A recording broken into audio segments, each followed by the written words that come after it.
Hello mga ka-travel! For today's video, mamamasyal tayo dito sa Warwick Castle.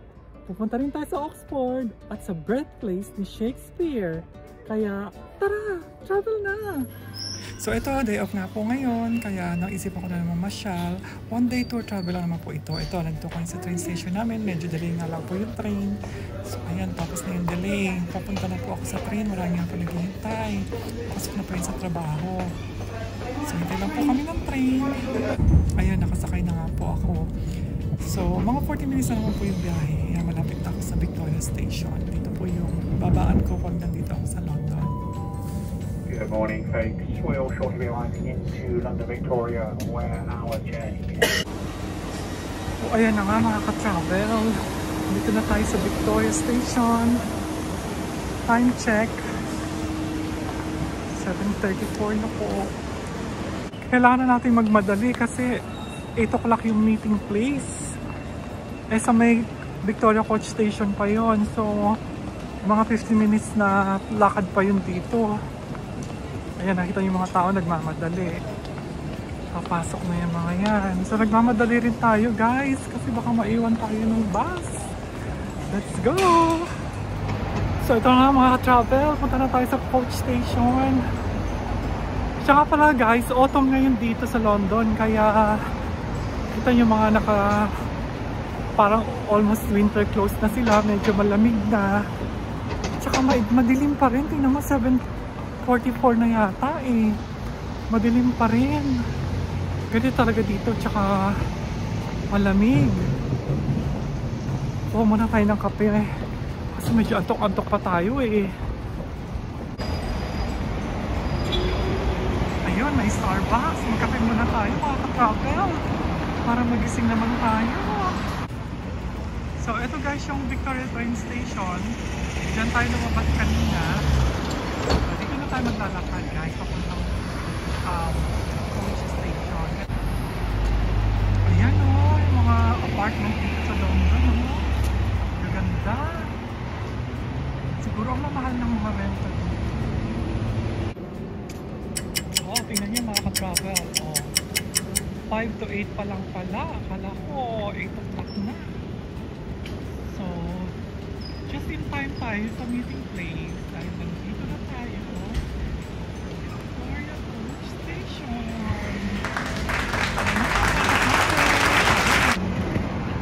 Okay, pasok na tayo guys.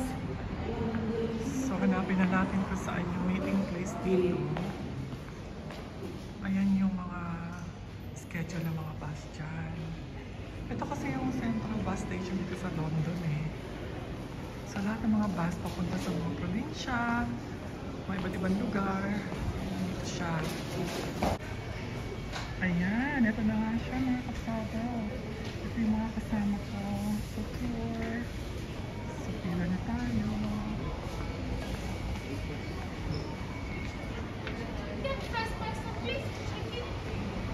Pila na tayo guys. So, kita-kita na lang po kayo sa tour. So, hello. 8 time check. 8:33 na po. Ito, paalis na po kami. Ayan, paalis na yung bus natin. So, ayan guys, nakaalis na nga po kami.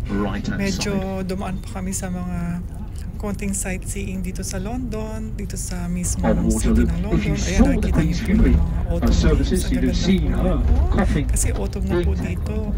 Ayan, makikita niyo dyan, dadaanan namin yung Harrods. Yan yung sikat na department store, di ba? Yan, kaya medyo nakapag-tour pa ng konti habang paalis. Ito naman po yung Royal Albert Museum.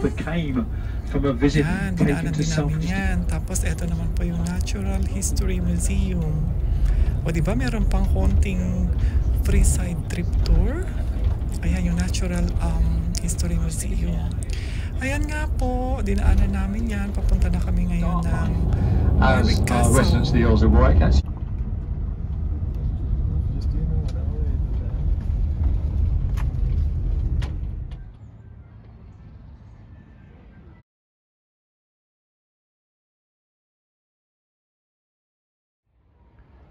So mga ka-travel, ito na yung Warwick Castle.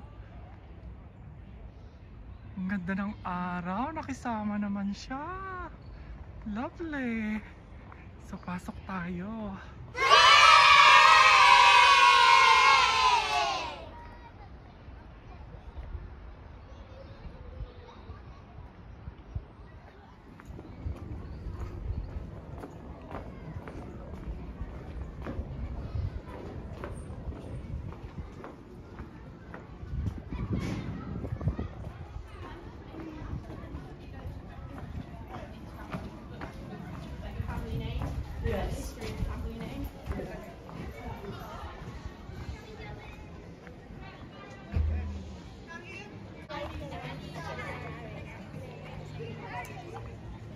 So mga ka-travel, ito na yung Warwick Castle.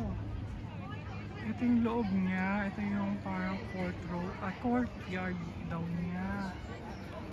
Tapos nandiyan sa loob, pasok tayo dyan mamaya. Ayun yung Great State Home. So nabasa ko lang, according sa nabasa kong research, ito the Warwick Castle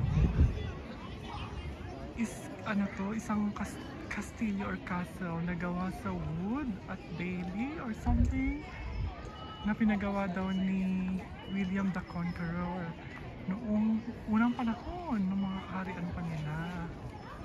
Kaya pasok tayo guys.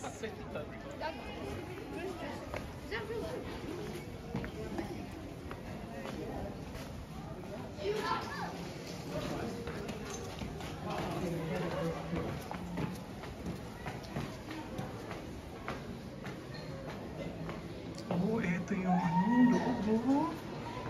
Tingnan niyo naman. Grabe. As in, mga kastilyo. Ito yung mga ginamit ng mga sundalo ng araw. Made in metal. Ito daw. Ayan. Oh, tingnan nyo naman yung chandelier. Oh, ayan yung mga kahoy daw. Ito yung mga wooden material na ginamit. Actually guys, hindi ko naman alam ang history nito. Gusto ko lang makita. Ayan o. Typical na siya. English castle. Pasok tayo dun sa loob. Eto, tingnan nyo naman guys. Tingnan nyo naman mga ka-travel. Ito yung mga paintings. O dito daw red drawing room daw ito. Dito daw nag-a-accept ng mga visitor. Ayan sabi reception room daw between the two larger rooms. Ayan, basahin na lang guys ha. O tingnan mo itong mga plato. Grabe, mga antik yan.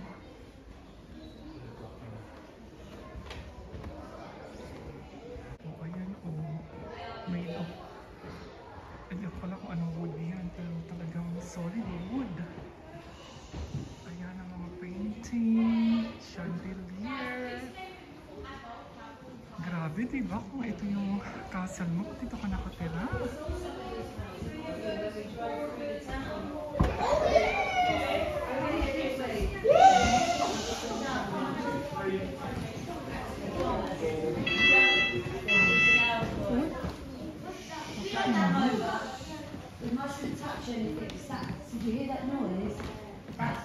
Huwag daw hahawak. Ayan, tumunog. Kapag daw may hinawakan ka, tutunog daw. Kaya ayan. O, ito yung room. Tingnan nyo. O, diba? O, taray. As in talagang pang prinsesa. Sana ganyan ang kwarto ko. Tingnan naman tayo dito. Kita nyo mga ka-travel? Pinakikita ko sa inyo para rin naman kayo na mamasyal, di ba?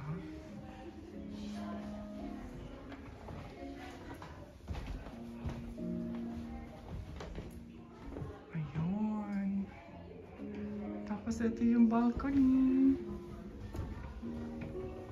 Oh, ayun ang view mo, diba, taray? Ganda. Tapos ito na yung courtyard. Ganyan yung parang ano nyo, garden niya sa loob ng castle. So itong Warwick Castle lang na to is nabili na to na Tussauds Company. Alam niyo Madame Tussauds sa London? So sila na raw nagmamay-ari nito. Naging tourist attraction siya. Ayan. Ito naman guys, antique na relo. Kita nyo? Tapos, ito is yung antique na parang kawa daw nila nung araw.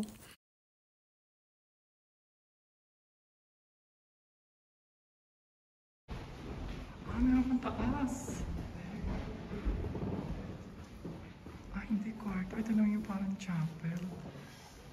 Let's go.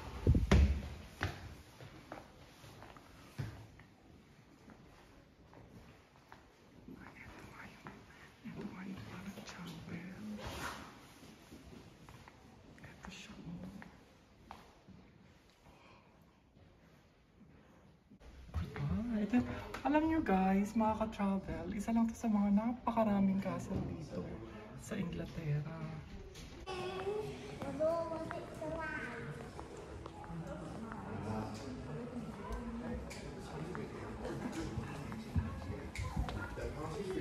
From Saturday until Monday, where activities such as hunting, dancing, barking, and grabe, akala ko totoo. Ay, ito nga. Ito yung mga gawa ni Madame Tussauds. Kaya naman pala napaka-realistic nila, oh. Akala ko totoo. With over 400 guests, the Powder Ball was a much larger affair than the Royal Weekend. Ayan, pag ganito sila nagpa-party dito. Members of the Marlborough House set. Sino siya? Akala ko totoo, grabe. Ay, sorry.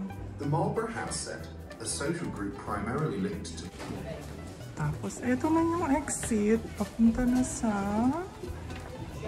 labas. Ayun. O, ayun yung flag ng England.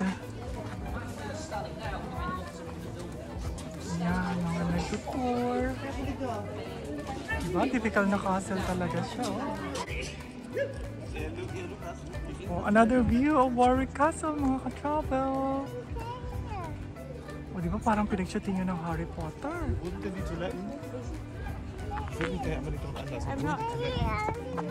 Ayan. Siguro nag-shooting nga rin dito ang Harry Potter. So guys, nandito naman tayo sa birthplace ni Shakespeare.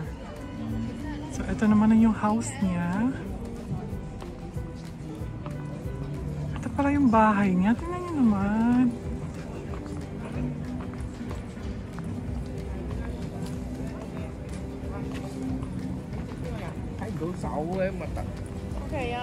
Oh, eto pala siya. Nasa gitna na talaga siya ng high street. Oh, ayan, oh.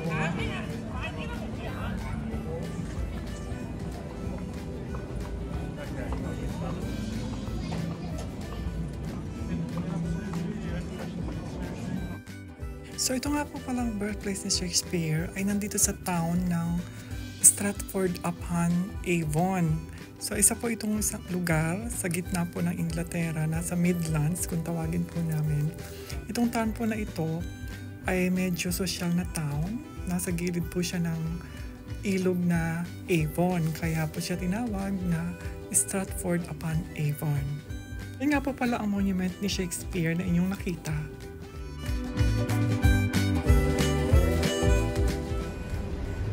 Grabe guys, tingnan nyo oh. Sosyalin pa na itong lugar na to. Grabe yung mga stores. Tingnan nyo guys yung mga tinda. O Rolex. Grabe yung mamahal. 10,000 pounds. Oh, makakabili ka na ng bahay ng isang ganyan eh. Grabe oh. Sana all. Sana makabili tayo ng ganyan. Eh. At saka hindi lang yan mga ka-travel. Ito, ang dami mga store. O, diba? Saan ka pa?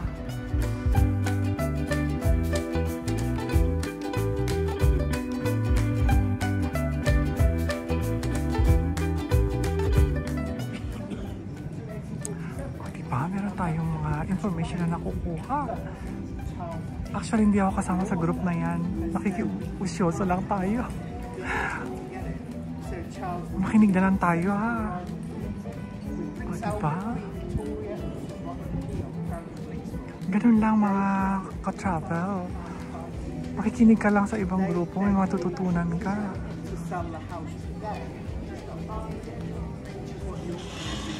Nakakaya, alika na.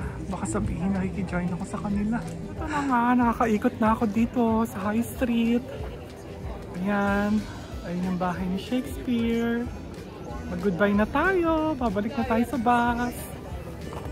So napag-alaman ko nga sa pakikinig din sa mga group, may mga nalaman ako na ito palang bahay ni Shakespeare na yan. Ginawa pala yan dating pub. Nung nakabili, ay nung araw, nung pag-alis niya dyan. Tapos nabili daw siya ng isang company. Halos binili niya itong lupa na to, lahat. Tapos hindi siya nagpagawa ng, ay hindi siya pumayag na maglagay ng mga fast food. Kaya na-monopolize nila itong high street na to. Walang, mapapansin nyo guys, walang fast food na naitayo dito. Kaya tingin ko lahat ng mga negosyo dito or pinaupahan niya to sa mga negosyo dito. Parang nga naman siguro ma-preserve yung heritage. Ayaw niya ng mga commercialized na fast food, diba? So yun yung napag-alaman ko guys. Tapos yung buhay ni Shakespeare, parang hindi na ako pumasok sa bahay kasi may bayad pa eh. Tapos babalik na tayo sa bus, tapos punta naman tayo sa Oxford. Okay, see you! So ayun na yung bus natin guys. Ito pala yung company na pinagbukan ko, yung Urban Store. Meron din silang website. Nga pala guys, mga ka-travel, kapag nag-book kayo ng ticket sa tour na to, advice sa inyo kung na yung merong entrance sa mga site. Like yung Warwick Castle at saka itong Warwick Castle at saka itong Shakespeare Birthplace. Kasi mas nakakamura kung isang ticket na lang. Kasi katulad ko, hindi ko binook yung may ticket. Ang mahal pa na bumili on the ticket office nila sa mga site. Kaya yung advice ko, kung mag-tutor kayo na to, kunin nyo na yung may entrance. Kasi halos malaking discount ang kukuha nyo sa ticket ng mga entrance. Balik tayo sa bus. Punta na tayo ng Oxford. Bye! Stratford-upon-Avon, birthplace of Shakespeare. So, binigyan na tayo nitong audio, ang tawag dito? Audio guide para sa walking tour natin mamaya sa Oxford. So, ayan, papunta naman po tayo niyan sa Oxford, galing sa Stratford-upon-Avon. Mapapansin nyo habang daan, makikita nyo yung mga autumn leaves. Yan, ang gandang tingnan yan. Mga iba-ibang kulay ng mga dahon. Ayan. Tapos, dadaan din daw kami sa Cotswold Village. Yan, kita nyo, di ba? Yung village daw na yan, isa sa mga pinakamagandang village na makikita dito sa England. May mga cottages daw dyan, na mga typical na mga bahay nila. Ayan. So, enjoy lang tayo ng view. Papunta sa Oxford.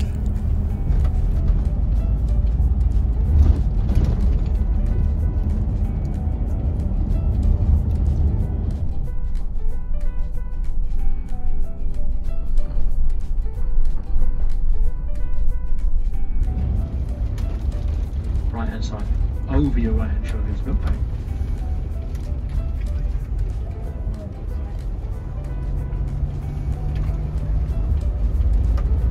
That's it.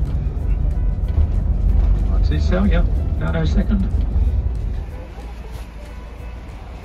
So, dati na tayo sa Oxford.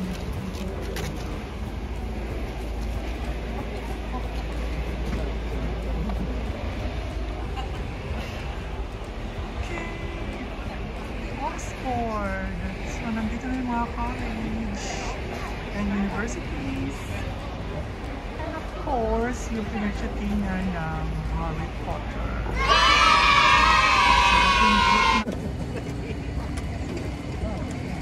Ayan guys, yung mga buildings na yan. Yung iba dyan, mga university na.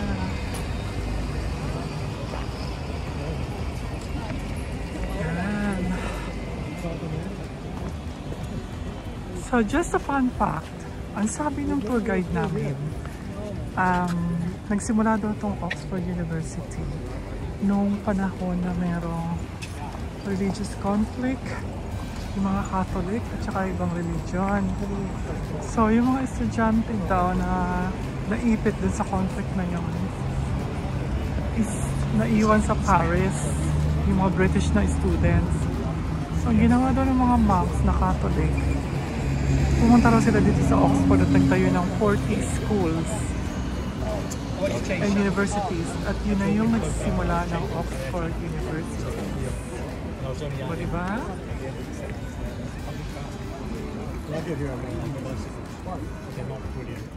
Ayan, nag-umpisa na nga kami ng tour. Nagsasalita na yung tour guide namin. Sa sinasabi niya, ina-explain niya na yung mga university daw dito nag-produce ng mga graduates, yung mga famous like yung mga prime ministers nila, like si Boris Johnson dito graduates.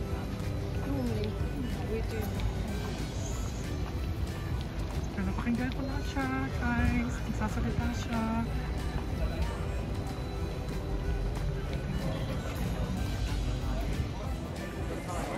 Tingnan nyo guys, oh mga ka-travel, ito na yung famous building at I think nag-shooting dito ang Harry Potter.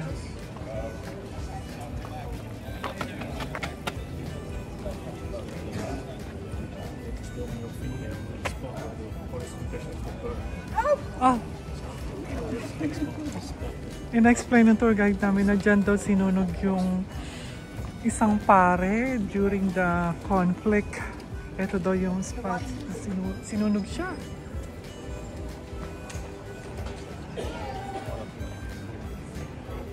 Guys, pagod na kasi ako.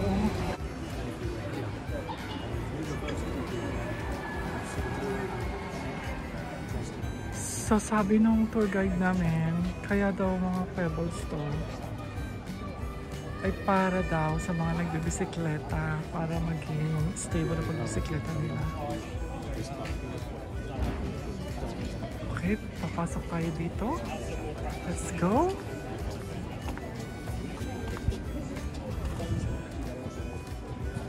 Oh, nice! Oh, ito na nga yata guys yung pinag-shootingan ng Harry Potter. Guys, pumasok na kami dito sa University of Oxford, yung isa sa mga university dito. Tingnan mo naman ang architecture. Ganda, oh. Oh. Ang ganda ng building, pero haggard na po ako, excuse me. Pagod na po ang lola nyo. Ito, 14th century pa daw. Tinayo tong building na to. Grabe, oh.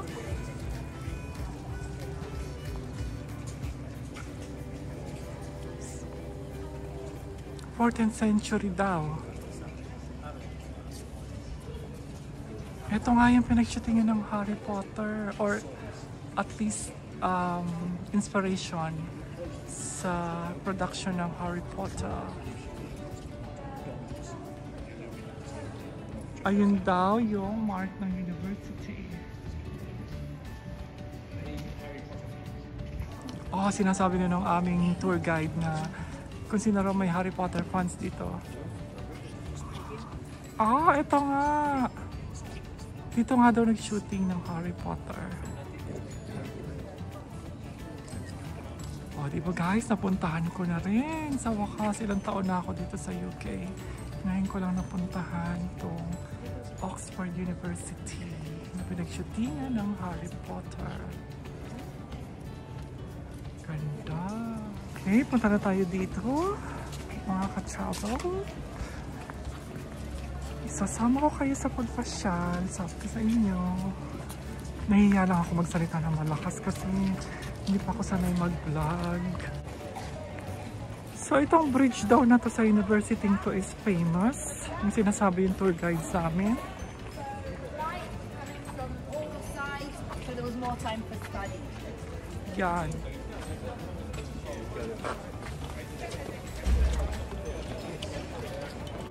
So yung daw library na yon ay marami mga famous na mga books. Meron daw mga libro doon na very precious na doon lang makikita sa buong mundo. Let's go. Let's continue our walking tour.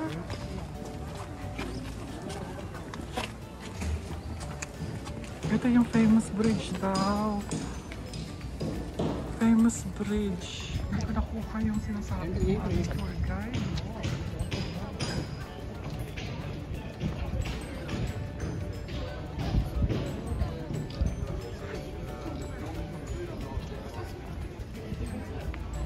Mga ka-travel, ito yung mga bisikleta ng mga estudyante. So, ini-encourage daw yung mga estudyante dito na gamitin yung bike.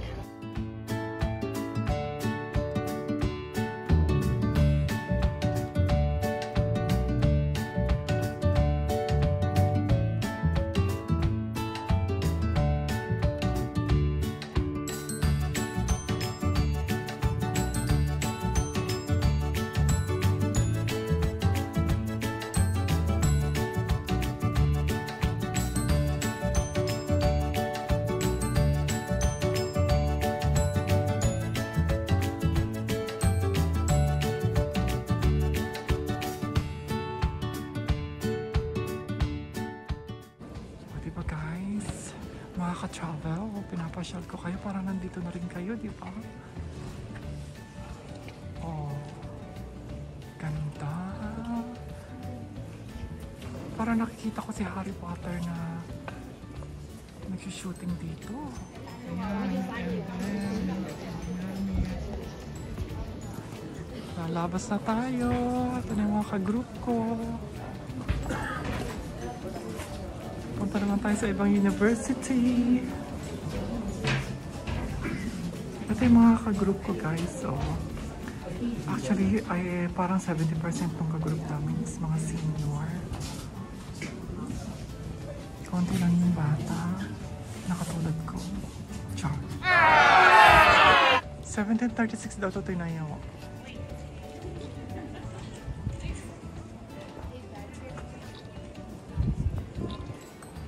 See, 1736.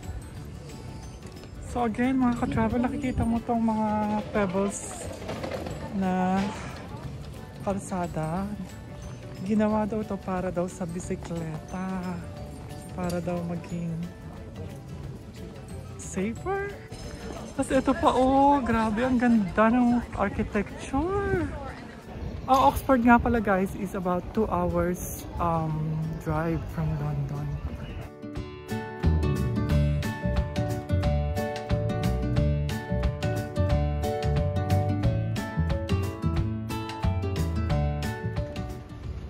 Pasok tayo sa isang university rito. Tingnan natin. O, diba? Harry Potter na Harry Potter. Ito yung loob ng university.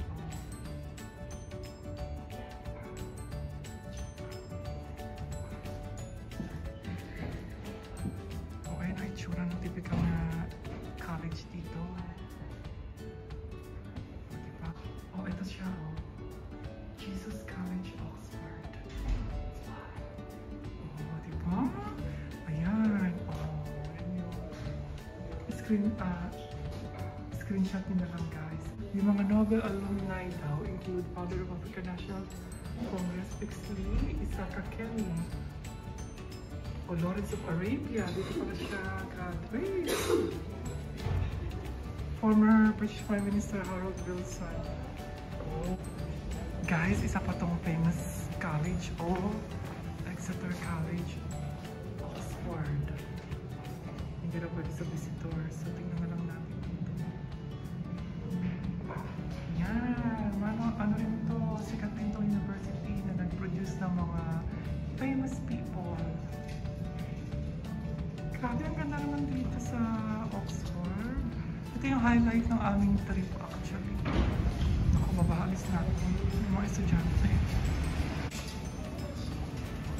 Grabe rin kasi, alam mo yung guys, alam mo mga ka-travel dito sa Oxford, yung mga estudyante paikot-ikot lang. Tapos marami rin turista, paikot-ikot lang.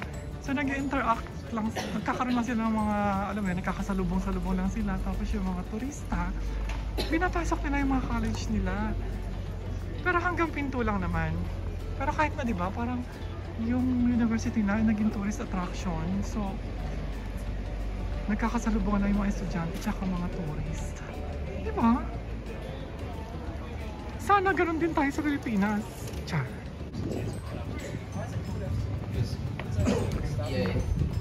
Yung college daw na nasa kanan dyan is yung College of Exeter or School of Exeter. Isa sa mga sikat na schools dito sa Oxford. Can you imagine yung dito ka nag-aaral? Parang social mo, parang ano, mayaman, di ba? Ito is School of Exeter. Ito mga estudyante naglalakad lang.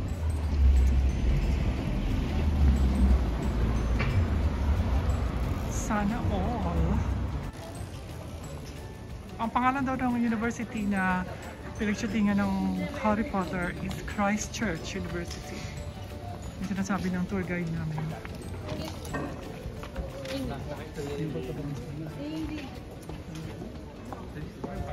Oh, ito yung ano, ito mo guys. Yung garahe ng mga bicycle. Oh, dami, di ba? Ay, mga estudyante. Ano yung sinasabi ko? Yung ini-explain ng tour guide namin, ang British student daw dito, typically, nagbabayad ng 9,200 something pounds every year. Yun yung standard tuition fee ng mga estudyante dito. Pero yung mga yung government, sinasubsidize yun. Pinapautang sa mga estudyante British.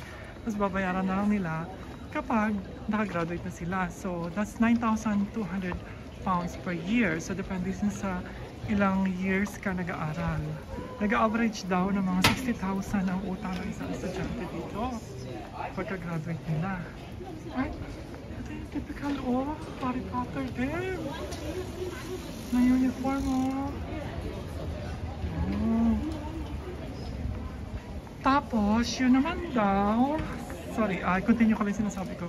Kapag ikaw naman daw ay foreigner na nag-aaral dito, kailangan mo maghanda ng at least 60,000 pounds a year tuition. Plus yung expenses mo pa. Pagkain, books, and everything. So, kailangan talagang mayaman ka, di ba? My God! Pero yung mga British student, bago makapasok dito, is kailangan mataas daw talaga yung grade. As in talagang nasa top honor ka. Meron ka mga A-level. So, A-level sinatawag nila is yung parang NCE score sa atin. Or something equivalent. Yung sa amin, ayaw ko na ngayon. So, kailangan meron kang A grade sa lahat ng subject. So, what more yung mga international students, di ba? O, iniwan ako ng mga kasama ko. Hindi ko na alam kung nasan sila. Okay, alright. So, sabi ng tour guide namin, iiwanan niya kami dito. Basta't bumalik daw kami sa coach ng 10 to 5. So guys, dito na lang tatapos ang ating pamamasyal. Salamat sa pag-join niyo sa akin sa pag-travel today. So until our next travel, join kayo uli. Bye! Oh guys, dito sa may High Street, makikita niyo tong Oxford Campus Official. Pwede ka ditong bumili ng mga merchandise, t-shirts, kahit ano, na merong Oxford University. Uy, ayun guys, oh, ayun yung t-shirt na yan. Ayan lahat yung college. So, ilan yan? Ayun yung mga emblem ng lahat ng college dito. So, 1, 2, 3, 4, 5, 6, 7, 8, 9, 10, 11, 12, 13, 14, 15, 16, 17, 18, 19, 20, 34? 34 pa lang yung count ko dyan or something. Tingnan nyo nga guys. Ayan yung mga group ng college dito sa Oxford. So sila yan. Tapos, parang nakikilala lang sila na Oxford Universities. Pero iba-ibang mga school yan. Yan yung mga schools. O ayan, meron din Plato. Nandyan lahat. Ito red. O, andyan din sila lahat. Yung mga universities. O, diba? Alam nyo na guys ha.